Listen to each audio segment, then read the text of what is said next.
If we're going to live for Jesus by living like Jesus, we're going to have to choose gentleness. The gentleness that listens, that gives, that sacrifices and endures. The gentleness that waits, that cares for the hearts of others rather than protecting our own hearts. Gentleness is the part of us that thinks more highly of others than we think of ourselves. It's what Jesus has given us and what we are called to give the world around us. Because gentleness is wrapped in so many other things. Gentleness and patience. You have to be patient to be gentle. You have to be kind to be gentle. You can't be selfish and be gentle. It's wrapped in all of these other things that we know God is, but also that we must learn that we are called to be. And so Jesus says, he cries out from the cross, "Woman, behold your son."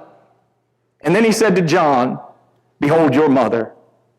As he was being separated from them, he was joining them to each other.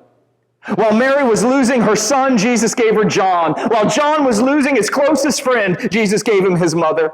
Again, isn't this what Jesus does? And isn't this who God is? The Psalms tell us that he is a father to the fatherless, that he is a defender of widows, that he puts the lonely in families. Think about what God's done throughout all of eternity. He chose Abram and Sarai in their barrenness to be the father and the mother of his nation. He chose Joseph in his imprisonment to rescue that nation. He chose Moses in his exile to go home and deliver that nation. He chose David, the forgotten shepherd boy, to lead his nation.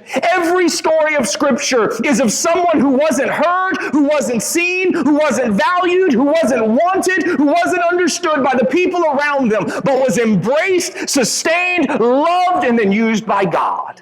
That's gentleness.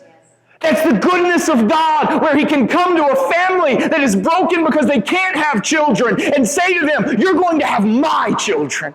That he can come to a man who has been hated by his brothers, lied about by his master, and forgotten about in prison, and he can come visit with him and say, "You're going to be my leader. You're going to be my choice." That he can come to a man who is on the other side of the desert, who believes he blew it, he acted too fast, and he acted in his anger, and he knew he was born to deliver God's people, but he thought he ruined his opportunity. And God can meet him in the fire of a bush in the middle of the desert and say, "Nothing's been lost, and nothing's been ruined. I've just been waiting for the day when it was my time instead of your time."